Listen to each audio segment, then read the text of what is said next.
February the 12th, 2009. Just outside Buffalo, New York.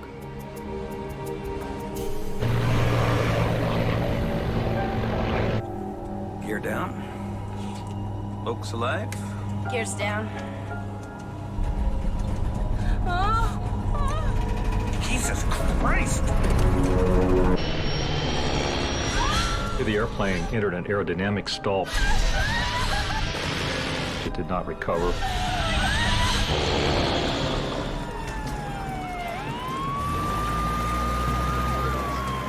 It was one of the grisliest, nastiest scenes that I think I've seen. The crash of Continental Connection Flight 3407 would be one of the NTSB's most important in decades, and would see a grieving father fight for changes to the laws governing small airlines. I'm focused and determined to change what exists and not have another dad sitting here. Mayday, Mayday.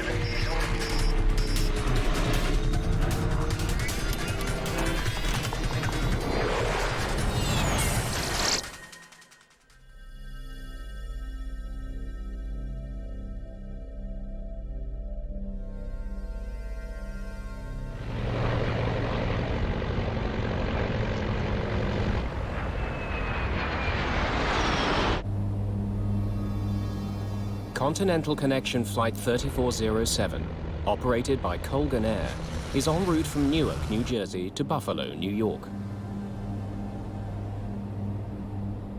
It's been a busy flight for Captain Marvin Renslow. He's providing guidance to a new first officer, Rebecca Shaw, a former flight instructor from Seattle. Bless you. Shaw's only been with the airline for just over a year. She must decide if she now wants to become a captain. I don't know what I want to do with the upgrade. It depends where I'm based. Well, think of it this way. If you stayed on the queue, obviously you're not making the captain rate, Right. but you may have a better quality of life with regards to buying a house, having a schedule. Shaw trained to be a first officer on the plane they're flying now, a Canadian-made Bombardier Q400. It's a twin-engine turboprop, popular with regional airlines. The 45 passengers have had a long night. Their plane was held up for 2 hours at Newark, a delay considerably longer than their journey. Flight 3407 is heading northwest over upstate New York. The trip is only 53 minutes. Visibility is poor, and there's a forecast of snow and moderate winds in Buffalo.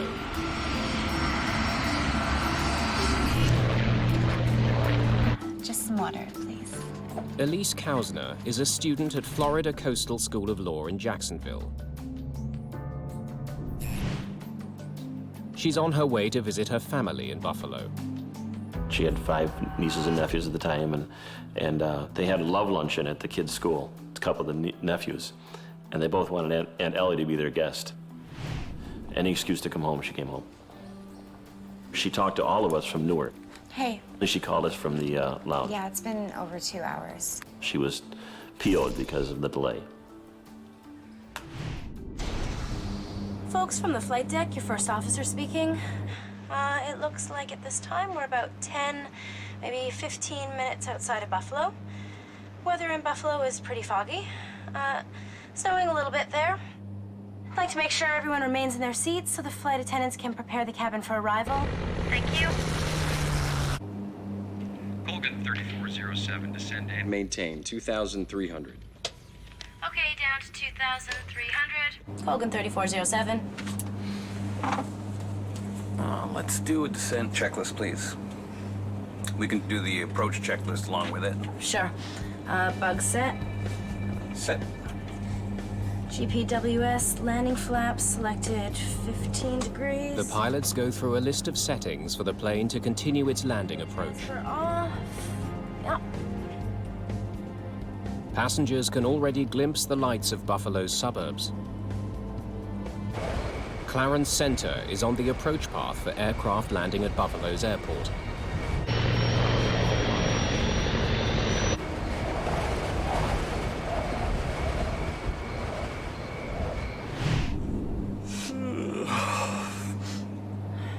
gear down.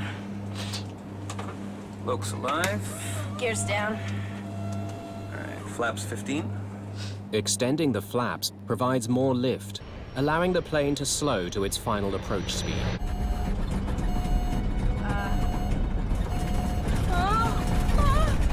Jesus Christ! Suddenly, the control column starts to shake. The Q400 is slipping out of control.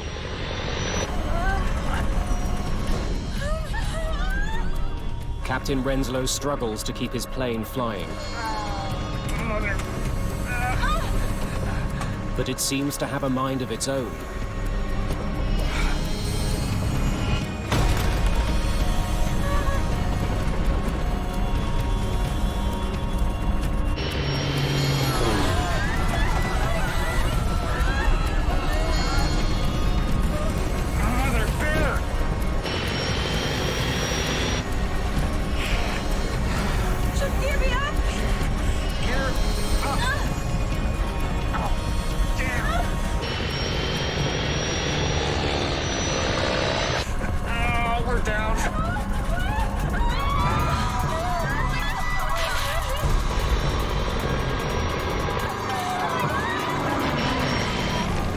The plane crashes into a house at 6038 Long Street.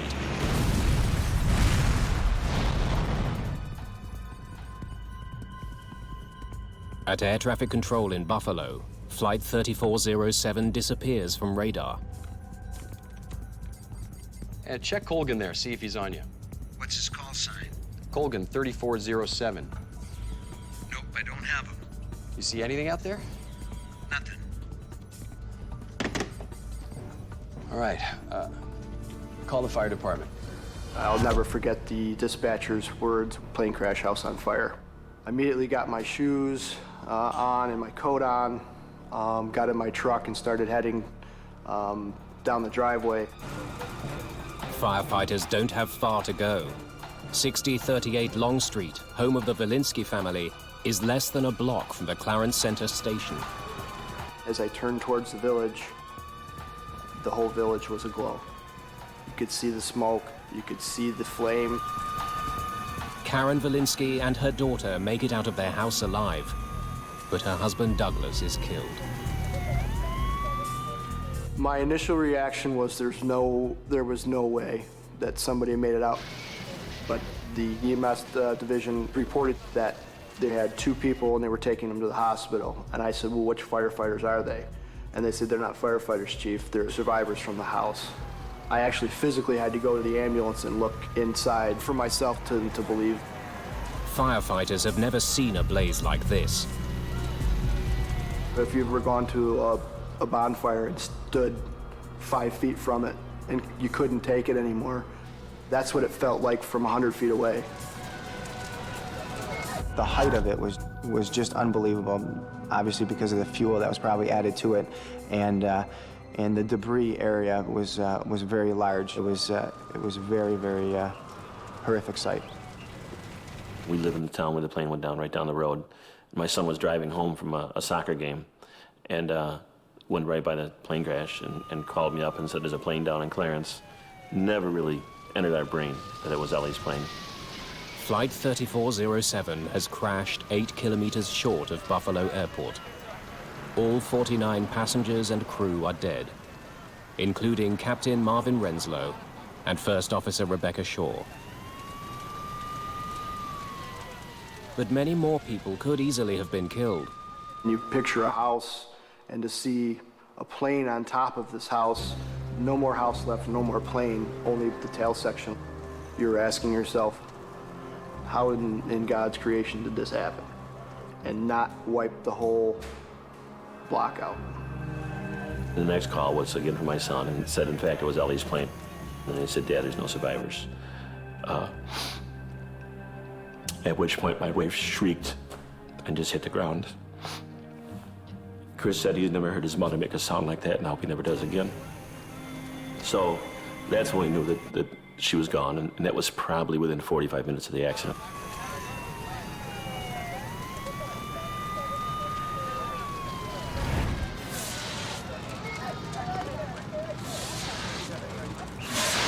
The scene in the morning is one of utter devastation. Clint Crookshanks from the NTSB, and I start poking around. Clint Crookshanks is one of the first investigators on the case. When we arrived on scene, there was a fire still burning. It turns out it was from a gas line that had been broken in the house. The firemen would put the fire out and it would reignite every couple of minutes. It was one of the grisliest, nastiest scenes that I think I've seen. Flight 3407 may have been a small plane, but it's the worst crash in the US in more than 7 years. It will become one of the NTSB's most important investigations.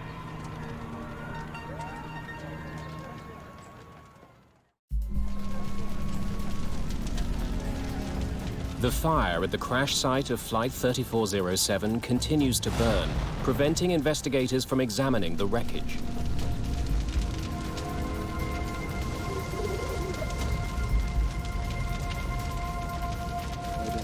That's where I think the box. The airplane had crashed into a house, and then it had burned all night long, so all the debris was basically in the house. Our concern is that we're losing evidence. It's perishable, and if we can't get in there and get the fire out, then we're not able to maybe get a hold of evidence that might help us during the investigation. Clint Crookshanks urgently needs to recover the black box flight recorders, which could contain valuable clues about the accident. We knew that the recorders were in the tail part of the airplane. Ordinarily, investigators don't go near a crash site that's still burning. But if the black boxes can't be rescued, they may never find out what brought down Flight 3407. We started looking around and poking around into the wreckage and actually found out where they were. Okay, whoa, it's probably in here, okay? The access panel's on the other side, so we're gonna have to cut a hole right there, okay? The fire department produced a chop saw. We were able to cut a hole in the side of the fuselage and go in and grab the recorders and pull them out. All right, that should do it. To the immense relief of all, the recorders are undamaged. Once we took the recorders out of the airplane, we put them on the jet and they were flown back to Washington, D.C. to our headquarters.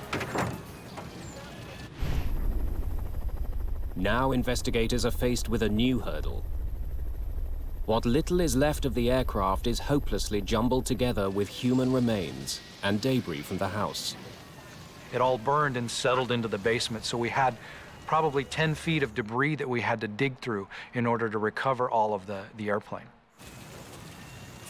Authorities wonder how they can salvage any useful evidence from this chaos.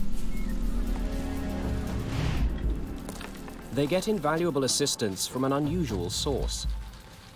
A group of students learning to process crime scenes is enlisted to separate human remains from the rest of the debris. They were graduate students from a local college, forensic anthropology students, and this was good experience for them to come dig through wreckage like this and look for human remains. It's landing gear over there, please. It's dirty, painstaking work, but it frees up investigators to concentrate on the aircraft ruins.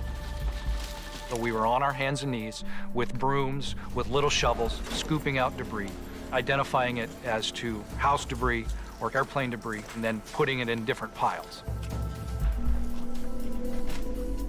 The first question for me as a structures engineer is to figure out if the whole airplane made it to the scene of the crash.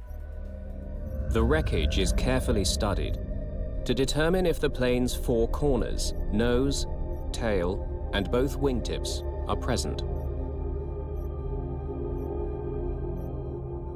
If we find all four corners of the airplane, then we know that there was no in-flight breakup. There was nothing that departed the airplane during the flight that may have caused the accident. One wing has been consumed by fire. The other is shattered into pieces. Hey, have a look at this.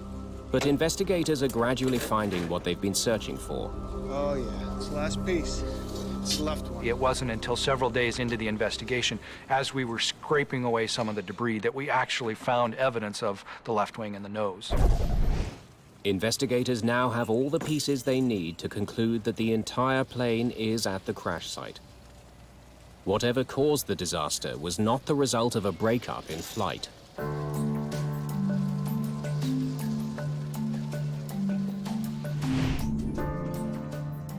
The tragedy of Flight 3407 is under intense scrutiny at the NTSB offices in Washington. Officials there try to determine if some kind of malfunction caused the crash. On this particular accident, we knew it was a landing accident, so we wanted to check the aircraft's performance, and then also we checked for flight control continuity. Much of this responsibility falls to Scott Warren. My role in the investigation was to be the systems group chairman for the safety board, so I was in charge of looking at all of the aircraft systems. Warren analyzes the aircraft's cockpit voice recorder, or CVR, to determine if there were any indications of a problem in the cockpit. Attendants can prepare the cabin for arrival. Thank you. Is that ice on the windshield? He discovers that 6 minutes before the crash, the crew of Flight 3407 had noticed a buildup of ice on the aircraft. Got it on my side. You don't have yours? Oh, yeah. Oh, it's lots of ice. Ice can be a deadly threat to any airplane. If an aircraft has ice on it, it will have more drag on it, so it'll require more power to maintain a given airspeed. The most I've seen on the leading edges in a long time. Until a year ago, Rebecca Shaw had no experience with ice on an aircraft. I'd never seen icing conditions. Never de-iced. Never experienced any of that. When ice accretes on a wing, it adds weight to the airplane, but most importantly, it changes the shape of the wing. And of course, it's the shape, the curved shape of the wing that actually creates the lift. So by changing the lift characteristics of the airplane, it makes it less able to fly. You know, I'd have freaked out. Like, I'd have seen this much ice and thought, Oh my gosh, we were gonna crash. Observing that there was ice on the airplane was an important thing to do. But then it would be important to turn around and verify that your anti-ice and de-ice equipment was on, and there was no indication on the voice recorder that they actually rechecked. Flaps 15. The CVR reveals that only minutes after the crew detected ice, a device called the stick shaker went off. It was a warning that the plane was about to stall, literally to fall out of the sky. Shortly afterwards, the aircraft did precisely that.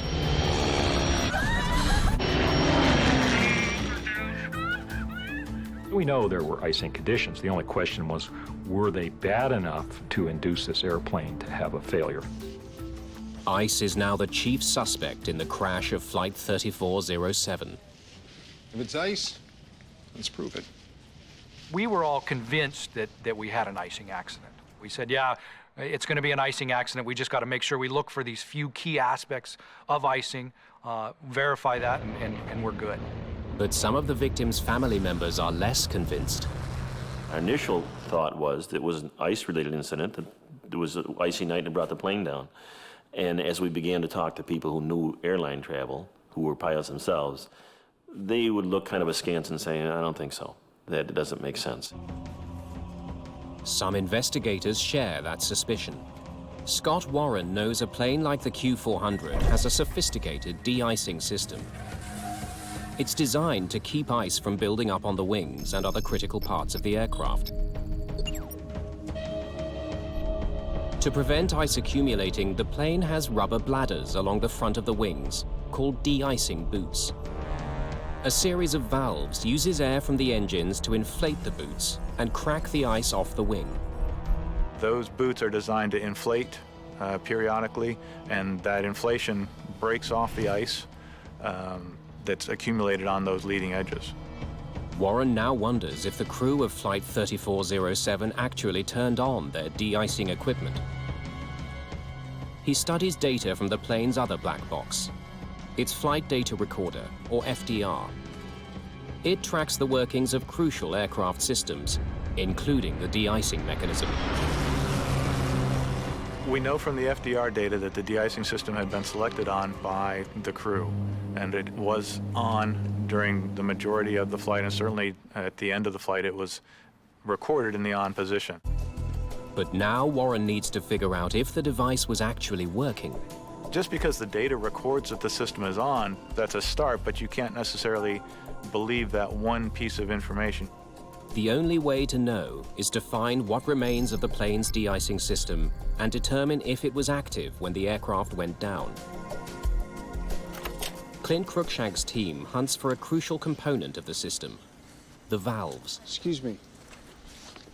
Okay, everyone, I just want to... For the de-ice valves, we said, here's what it looks like. Look for something like this. If we can find those valves and we can test them and see if they're operating correctly.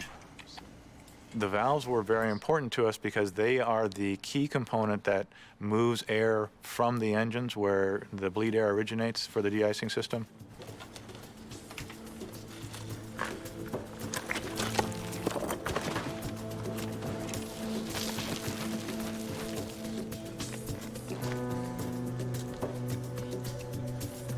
Okay, good. 5 more to go.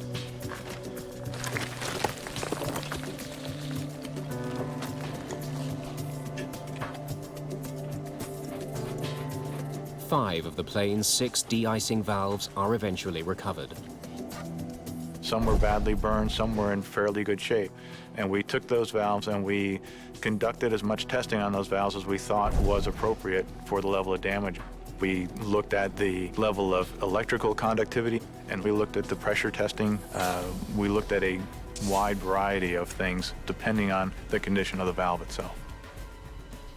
And as far as we could tell, all those valves were working properly. Is that ice on the windshield? Got it on my side. Now investigators have to consider the possibility Oh, yeah. Oh, it's lots of ice. that there was so much ice on the wings that the de-icing system couldn't get rid of it fast enough. Oh, yeah. That's the most I've seen on the leading edges in a long time. It has happened before.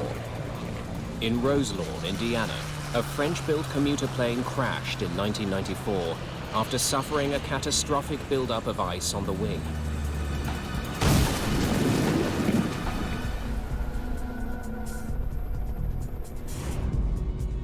By analyzing how much power was needed for the plane to maintain its airspeed, investigators reach a surprising conclusion. Basically, the aircraft was flying as if it had a relatively small amount of ice on it, but a very manageable amount of ice. Looks normal. It was not overloaded, it was not excessive. If ice didn't bring down the plane, something else must have caused it to stall. Warren studies the Q400's operating manual to learn the plane's stall speed, the velocity at which it can no longer generate enough lift to stay in the air. He discovers that in the conditions Flight 3407 was flying through, it's roughly 111 knots. He now compares the plane's stall speed with its actual airspeed just before the stall warning went off. 131 knots, well above the danger zone. Flaps 15. When the stick shaker went off, Jesus Christ! they were not necessarily at the edge of a stall. They were still 20 knots or so away from the stall. This new revelation deepens the mystery of Flight 3407. If it wasn't stalling, why did it fall out of the sky? Investigators turned their attention to the critical seconds before Flight 3407 went out of control. They looked for clues that could explain why the stall warning went off when the aircraft was flying well within its safety margins. They discovered that this plane has a unique feature known as a reference speed switch. It governs the sensitivity of the plane's stall warning. Very few airplanes, in my experience, have such a switch. This airplane is the only one I know of that has an actual switch on the overhead panel. It was designed by the manufacturer to be an extra safety feature. Some kind of variable ref speed? Pilots are supposed to turn on the reference speed switch when they're going to be flying through icing conditions. And we'll probably be picking up some ice. When in the increase position, it reminds pilots to fly faster to counteract any drag effect ice will have on the aircraft. When you are in icing conditions and ice does accrue on the wing, it can cause the stall speed to go up And so this ref speed switch correspondingly causes the warning to come on sooner or at a higher speed. What that switch does is it basically changes the trigger settings for the stick shakers. So we had to ask the manufacturer, how does this switch work? And what we found was it was part of the system's description that the crews got when they went through training, but they didn't get a lot of training on how to handle that switch. It seemed like it was too simple to worry about. Investigators need to know if the crew of Flight 3407 had turned on the reference speed switch, triggering the stick shaker at a faster than normal speed. The flight data recorder doesn't show whether the switch was on. Investigators must find another way of determining its position at the time of the accident.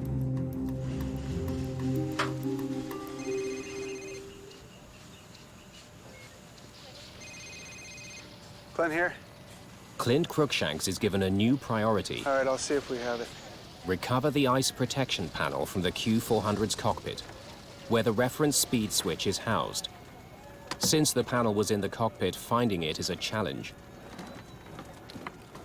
Most of the front end of the airplane was consumed by fire, and so we didn't find anything except for little balls of molten aluminum, little wire bundles, and a lot of ash. But after an extensive search, Cruikshanks discovers that the ice protection panel is one of the few pieces of the cockpit that survived. Bingo. However, the knobs and switches are barely recognizable. Cruikshanks examines the charred panel to check the position of the reference speed switch. It was set to activate stall warnings at higher than normal speeds. We did find the ref speed switch in the wreckage, and it was in the increased position. This discovery only raises more questions.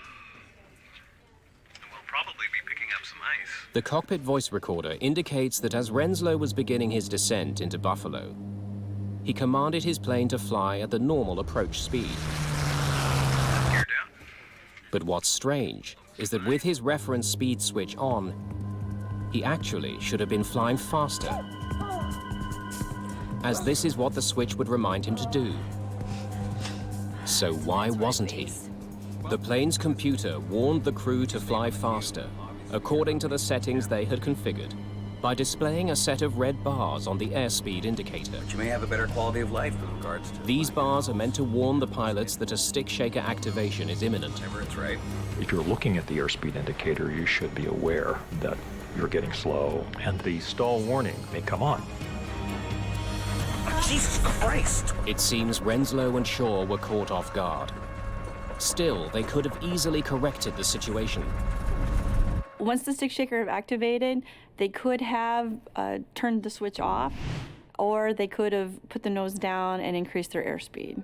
It's clear to investigators that Flight 3407 wasn't in danger of stalling when the stick shaker went off. So now they need to know exactly what happened after the stall warning was activated. An animated simulation of the crash is constructed, based on information from the flight recorders. Watch what happens just after the stick shaker goes off. It illustrates that just after the stick shaker was triggered, the plane suddenly pulled up. This action dramatically slowed the aircraft, and at this point it did stall. Essentially, the airplane entered an aerodynamic stall from which it did not recover. It pitched over and hit the ground. Investigators are dumbfounded. Flight 3407 wasn't stalling when the stick shaker went off, but a few seconds later it was. The crew's every action during that brief time now demands careful scrutiny. What did they do? It's a puzzle. How could a trained flight crew take a plane that wasn't stalling and in the space of a few moments make it fall from the sky? Anytime you have an apparent stall for no apparent reason, that's a mystery. You would expect that no flight crew would stall an airliner. So the question is why? The focus of the investigation now switches from the plane to the crew, specifically on the moves they made during the critical seconds after the stall warning sounded. We wanted to see if the way they flew the airplane was the way they were trained, according to the standard operating procedures that are portrayed in their flight manuals. The flight data recorder retains information from more than 1,000 different aspects of the Q400's flight operations. From the airspeed and altitude to the position of the rudder pedals and throttles. It also records the movements of the most critical flight control, the control column. Pilots use the control column to change the position of the elevators and ailerons, which manage the direction of the plane. The flight data recorder stores information not just about the control column's position, but how much force is applied to it as well. The FDR records what the control positions were. It has sensors built into the control column, it has sensors built into the control wheel. What Scott Warren finds when analyzing the control column's position is stunning. In response to the stick shaker, Captain Renslow should have pushed the column forward to bring the nose down and gain speed. But for some reason, he did the exact opposite. We found that the crew, instead of pushing forward, which is the normal response to a stick shaker triggering, the crew was actually pulling back on the controls. This had the effect of pulling the nose up, causing the airspeed to drop and tipping the aircraft into an actual stall. Captain Renslow had apparently mishandled one of the most elemental piloting maneuvers: how to recover from a stall. Above everything, it requires gaining airspeed to get out of the red. The recovery procedure is fairly simple and straightforward. It requires pushing forward on the controls and adding full power. At any point in time, had the captain pushed forward on those flight controls, he had a reasonably good chance of recovering quickly. From everything we've gained, that stall was recoverable on a repeated number of levels on a repeated basis. There was no reason for that plane to go down. Investigators also learned that First Officer Shaw, in trying to help Renslow deal with the crisis, inadvertently made things worse. I put the flaps up! She retracted the flaps, reducing the amount of lift as the plane struggled to stay in the air. Had the first officer simply called out, "You're stalled," advance the power, push the nose over, the airplane would have been able to recover. From a human point of view, it's sad to recognize that those sorts of things happened and the tragedy that came from that. It's concluded that Captain Renslow's failure to properly respond to the stall warning was the primary cause of the crash of Flight 3407. As the issue is now pilot error rather than mechanical failure, human performance investigator Evan Byrne is brought on board. His first question: why hadn't either Renslow or Shaw noticed that their airspeed was too low for the icy conditions? In this case, we can look back towards the fact that there were clear and conspicuous cues of the deteriorating airspeed that were not heeded by the captain. Byrne listens to the cockpit voice recording to try to understand what might have led to that oversight. Where you could be home with your husband to take care of and all that stuff. He learns that the crew had been talking throughout the flight. The conversation continued during the landing approach.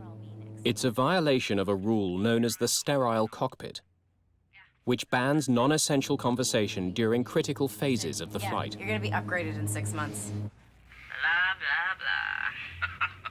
Quite simply, it prohibits conversations that aren't related to the operation of the flight. Let's do a descent checklist, please. We can do the approach checklist along with it. Yeah, sure. Bug set. Byrne also discovers that because of the cockpit banter, the crew performed critical checklists and briefings late. Off. Hydraulic pressure and quantity. Distracted, the crew probably didn't see the red bar indicating they were flying too slowly for the conditions the plane had been configured for. On. Approach checklist complete. Rock and roll. When crews deviate from standard operating procedures and perform checklists late or don't make the required callouts, they become more vulnerable to subtle mistakes that they may make inadvertently that could lead to startle and surprise or unanticipated events that they have to respond to. The evidence is unequivocal. The crew of Flight 3407 was badly distracted throughout the approach. Came in when we interviewed, and he said, yeah, you're gonna be upgraded in 6 months. They had forgotten a key setting they had made that required them to fly faster than normal. They had missed indications that they were flying too slow for icing conditions. Then Captain Renslow had reacted incorrectly to a stall warning, sealing the fate of the plane.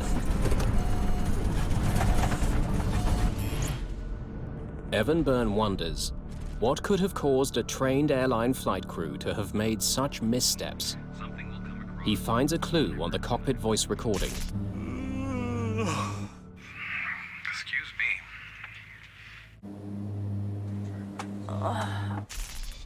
The crew was showing signs of fatigue. Could Renslow and Shaw have been too tired to function effectively on the flight deck? It's a tough question. Answering it will require tracking their movements during the 72 hours leading up to the crash. It's basic gumshoe detective work in the investigation where we're trying to collect as many facts as we can. Byrne interviews the families of the pilots. Could I speak to Mrs. Renslow, please? He studies the pilots' mobile phone bills and records of text messages. He searches the airline's computer system to determine if and when the crew used it to check their schedules. He needs to track their every move. And what time did Rebecca leave the house? We're talking to colleagues or other pilots, check airmen, instructors, and we ask all those people about the pilots, about their recent activities. He learns that neither pilot actually lived anywhere near Newark, but could not afford to stay in hotels on their salaries. Captain Renslow was earning $60,000 annually at Colgan Air. First Officer Shaw was being paid less than $16,000 a year, substantially less than an average bus driver. As a result, both pilots had made long cross-country commutes to Newark.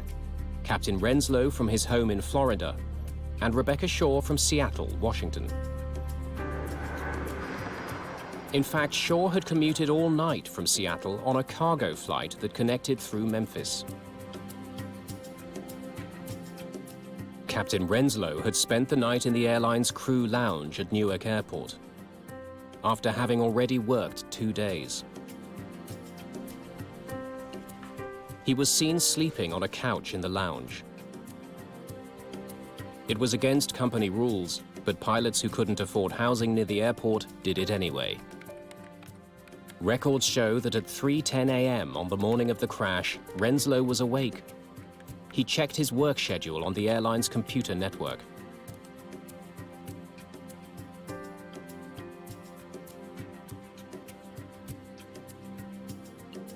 Next stop, Buffalo. At 7:29 a.m., Rebecca Shaw sent a text message to her husband, telling him she'd arrived safely in Newark. Hi, honey, it's me. Phone records indicate that later in the morning, Captain Renslow was on the phone several times. Rebecca Shaw was noticed having a nap, catching up on the rest she'd lost flying in the night before. It's not a lot of sleep. We ultimately concluded that it was likely that both crew members were experiencing some effects of fatigue at the time of the accident. Her job is to watch the airspeed. Her job was to watch the instrument panel, and my view is she was fatigued to the point where it's like right here in your soul dull. I think that's where she was, and he just was not capable. He was just, he should have been flying an airplane. The revelation leads John Kausner to become a fierce advocate for changes to the industry. He raises awareness among both lawmakers and the public about the need to improve regulations governing pilots at regional airlines. This is just saying we support 3407 families, their fight for aviation safety, and these representatives and congressmen and senators have done that for us, and we're very appreciative. He takes his fight all the way to Washington, D.C. We needed to do something, and so we began to advocate in Washington weekly, every other week. I mean, we've made innumerable trips down there. And immediately the families just gelled. We all attended the hearings and began to say, this is what we can do. The crash of Flight 3407 focused the world's attention on a growing safety problem. The relatives of those who were killed will help eliminate that threat. The crash of Flight 3407 exposed wide-ranging shortcomings in the regulations that govern regional airlines. These smaller airlines now make up half of all daily passenger flights in the US. Their pilots are generally younger, less experienced, earn less, and work long hours. Their levels of safety are way different from the majors. They have a much lower threshold in training, in ability, so in pay, obviously, so they can't attract a higher qualified pilot. There are pretty low wages, pretty difficult working conditions, and we don't seem to attract the same level of applicant that we used to. Some regional airlines get into a bind, and they have to hire the first people that meet the minimums. In the US, of the 7 fatal accidents involving passenger jets over the past 10 years, 5 have involved regional airlines. Those include the crash of Delta Connection Flight 5191 in August 2006, which killed 49 people when the crew took off from the wrong runway.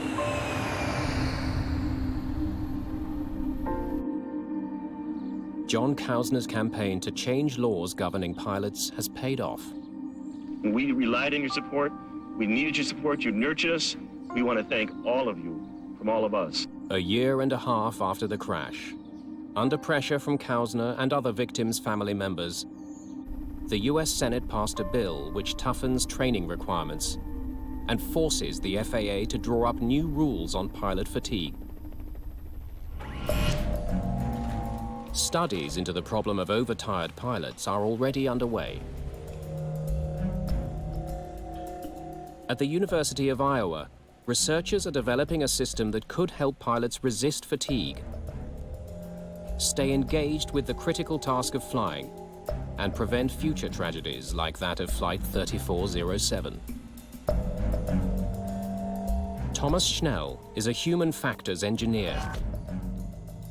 We use a number of neurocognitive and physiological sensors that we apply on subjects, pilots that we invite for our studies. 14 is going to be free-floating. We'll just go ahead. He's studying how pilots stay alert on the flight deck as a test subject conducts a cross-country journey in a simulator. Using sensors, he can determine how alert and engaged a pilot really is. The research could lead to the development of fatigue detectors on airplanes. We are trying to predict pilot state so that we can adjust something on the flight deck to prevent the problem from getting worse or starting in the first place. We monitor brain activity, eye movement activity, heart, the EKG and respiration and other parameters in an effort to figure out what the pilot's or the crew's state is. Are they fatigued, overworked? Are they disengaged or distracted? This section is where they were really drowsy, and you can see that the gaze has become kind of bored. Schnell instructs the flight simulator to trigger a major systems failure in the cockpit. It's no good. Everything's dead. Hydraulic systems have failed. Flaps are not deployable. Crank up that heat map so we can see what this brain activity was. Brace for impact. When a crew is fatigued, what you might see is their reaction to events may slow down. So you'll see mistakes being made on the flight deck. It's precisely these kinds of mistakes on the part of Renslow and Shaw that ultimately crashed Flight 3407